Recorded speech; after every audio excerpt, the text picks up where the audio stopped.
Ramadan teman-teman sekalian adalah salah satu dari rukun Islam, berpuasa padanya. Kalau anda bulan Ramadan tidak berubah menjadi baik, kira-kira pertanyaan saya, kapan anda baik? Di bulan Ramadan, seluruh dunia, umumnya kaum muslimin, kita ke Amerika, kita ke Saudi, ya kita ke Timur Tengah, kita ke Asia, yang ada orang Islam, semua puasa. Segelintir orang yang tidak puasa, yang lainnya semua puasa. Artinya, kalau pada saat itu rame-rame saja anda tidak mau puasa, kira-kira kapan akan puasa? Kalau pada saat itu rame-rame kaum muslimin membaca Al-Quran dan anda tidak ikut baca Quran, kira-kira kapan akan baca Al-Quran? Kalau Ramadan orang semua sholat tarawih teman-teman sekalian, lalu anda tidak sholat, kapan anda akan sholat malam nih? Kira-kira. Kalau orang rame-rame ini semua. Kalau Ramadan kaum muslimin berlumba-lumba meninggalkan kemaksiatan, dan anda tidak tinggalkan, kapan anda akan meninggalkan kemaksiatan? Ini kan luar biasa semuanya, gitu kan? Saya menjelaskan Ramadan adalah bulan training yang luar biasa. Kalau ada lembaga training teman-teman sekalian, dan training itu orang rame-rame mendaftar karena alasan trainernya bagus, juga mungkin staff-staffnya bagus. Diharapkan kita mendaftar di situ ikut training dan kita output nanti keluar dari situ juga menjadi bagus, gitu kan? Orang bayar banyak, sampai 5 juta, sampai 10 juta hanya untuk meningkatkan satu skill saja. Ramadan teman-teman lembaga training terbesar di dunia. Trainernya Allah langsung. Kemudian stafnya semua para malaikat. Ini luar biasa, gitu kan?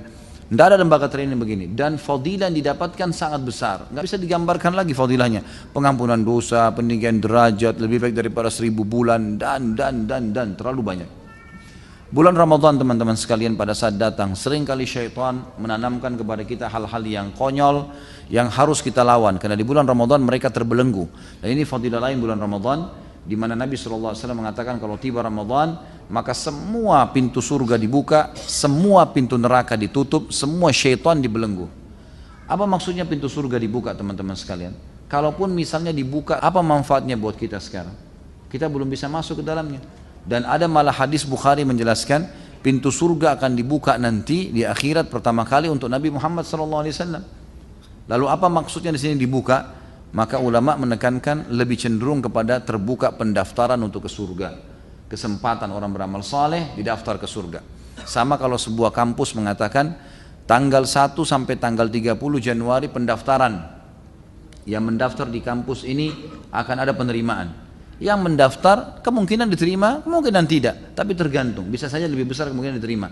Beda dengan orang yang lewat depan kampus lalu berkata, saya mau daftar kampus ini, tapi dia tidak daftar sama sekali sampai lewat akhir bulan. Dapatkah sesuatu? Gak mungkin, gitu kan? Seperti itu memahaminya. Jadi Ramadan dibuka pintu-pintu surga, ditutup semua pintu neraka. Ditutup ini artinya tidak ada orang yang didaftar ke neraka pada saat itu. Sudah tidak ada. Ya, orang berbuat salah pun masih cenderung dimaafkan oleh Allah Subhanahu Wa Taala. Dan semua syaitan dibelenggu. Tapi ini perlu difahami, ada hadis yang lain berbunyi riwayat Imam Ahmad.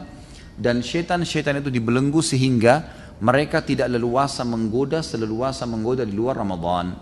Artinya masih menggoda.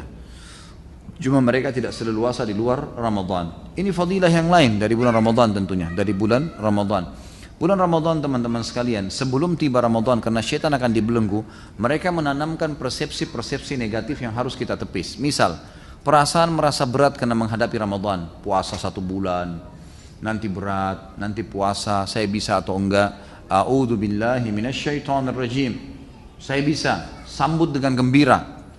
Kita mau pergi haji, syaitan akan tanamkan sama tuh, nanti haji macet, padat. Kemarin tahun lalu ada informasi ada yang mati, nanti saya mati nggak di sana. Padahal kalau ajal pasti mati lah, gitu kan? Nggak mungkin tidak. Maka ini harus dilawan. A'udzubillahi minasyaitonirrajim. Salat tahajud, nanti kalau saya salat tahajud jam 2 atau jam 3, besok pagi ngantuk nggak ya? A'udzubillahi minasyaitonirrajim. Kerjain. Allah Subhanahu Wa Taala tidak memerintahkan sesuatu kecuali ada hikmah-hikmah di situ, gitu kan? Persepsi ini pasti tertanam kata para ulama dalam jiwa setiap muslim, tinggal bagaimana dia melawannya. Ada persepsi Ramadan nanti lemas, nanti loyo. Ini semua tergantung kita bagaimana mensugesti diri kita. Niat itu teman-teman, kalau bahasa saya pribadi adalah sugesti. Niat adalah sugesti. Orang niat puasa berarti sugesti untuk puasa. Niat sholat berarti sugesti untuk sholat dan seterusnya. Orang kalau niat subhanallah, misal gini, kita mau niat puasa besok. Itu niat itu adalah sugesti yang sangat luar biasa ke dalam seluruh anggota tubuh kita, gitu kan? Dari dalam hati beranjak ke otak kita, dari otak disebarkan ke seluruh tubuh kita, sehingga tubuh ini siap untuk puasa, siap untuk tidak minum, siap untuk tidak makan. Memang begitu. Orang niat sholat berarti dia siap untuk sholat. Kalau ada yang ganggu dia terganggu tuh. Ini kalau sudah niat sholat tadi maghrib, udah niat mau sholat dalam hati, begitu kita Allahu Akbar ada orang ribut, kita terganggu. Karena sudah niat, sugestinya memang tubuh kita, mindset kita sudah siap untuk sholat itu. Kita mau haji, kita mau jihad, semuanya begitu. Makanya niatnya yang harus kuat di sini. Bagaimana kita melawan persepsi negatif itu dengan sugesti positif, gitu kan? Enggak, saya tidak loyo, saya tidak lemas. Kalau orang makan sahur, kemudian syaitan atau ada bisikan dalam hatinya, karena syaitan masih menggoda ya. Ini kalau Ramadan ada orang tergoda dengan syaitan, luar biasa lemahnya imannya. Karena syaitan dibelenggu. Bagaimana kalau di luar Ramadan, gitu kan? Kalau masih ada bisikan syaitan di sahur, nanti jam 11 kamu haus loh, nanti kamu lapar loh. Terus kita mengiyakan sugesti negatif itu, bisikan-bisikan negatif itu, nanti jam 11 haus benar, gitu kan? Masa kita mau dikalah sama syaitan yang bisikin nanti kamu haus, nanti kamu begini. Lain kalau kita disuruh sehari semalam 24 jam tidak boleh minum, mungkin berat. 2 hari misalnya. Ini enggak, dari subuh hanya sampai maghrib dan pahalanya besar, gitu kan? Pahalanya sangat besar. Gitu. Jadi di sini kita harus mentepis sugesti-sugesti negatif syaitan, lemas dan loyo, keluar dari sugesti negatif dan kita masuk kepada sugesti yang positif kita. Sama halnya juga dengan masalah bulan Ramadan dianggap adalah bulan untuk balas dendam, tanda kutip ya. Ini saya enggak sahur tadi, maka buka puasanya balas dendam. Beli warna-warni, macam-macam, yang biru, yang merah, semua mampir. Motornya mungkin sudah penuh dengan kresek, gara-gara beli semua. Yang kolak dibeli, yang ini dibeli, yang itu dibeli, macam-macam. Begitu buka puasa nggak bisa dimakan. Ini salah, persepsinya salah ini. Nabi SAW sudah ajarin buka puasa dengan air putih dan kurma. Habis itu sholat dulu, pulang jangan kagetkan usus anda karena sudah istirahat, baru kemudian makan dengan tenang, gitu kan? Baru makan dengan tenang, insya Allah nggak ada masalah, gitu kan? Jadi justru kontrol. Kata ulama, kalau orang puasa kemudian tidak bisa juga mengontrol hawa nafsu, mengatur makanan dan minuman yang masuk, ini berarti dia belum mendapatkan tujuan utama puasa, mengetahui bagaimana keadaan orang-orang yang susah di luar sana. Kita jadi tahu, makanya dimotivasi lagi. Siapa yang membuka puasakan orang yang puasa, maka akan dapat pahala seperti orang yang dibuka puasakan tanpa dikurangi sedikit pun dari pahala orang yang dibuka puasakan itu. Kita berikan sebutir kurma, segelas air, maka kita akan dapat pahala mereka. Kita akan dapat pahala mereka, gitu kan? Makanya kejar untuk membuka puasakan orang lain. Jadi kita sudah rasa haus, rasa lapar, kita juga melakukan, membagi pada orang-orang yang susah di pinggir jalan, di mana-mana. Mereka harus berlumba-lumba untuk melakukan perbuatan-perbuatan seperti ini. Jadi ini persepsi negatif semua harus dilawan, harus dilawan. Semua bisikan dalam hati kita atau di benak kita yang membuat kita malas ibadah, apalagi meninggalkannya dari syaitan, lawan. Kalau kita nggak lawan sampai kapan nih? Syaitan mau setiap hari buku amal kita kosong, gitu. Apalagi Ramadan puncak-puncaknya kita beribadah. Jadi persepsi negatif harus dilawan nih, gitu kan? Kesempatan minta surga, kesempatan menyelamatkan diri dari api neraka. Dan kata Nabi SAW, di bulan Ramadan Allah punya pembebas dari api neraka. Orang-orang dibebasin.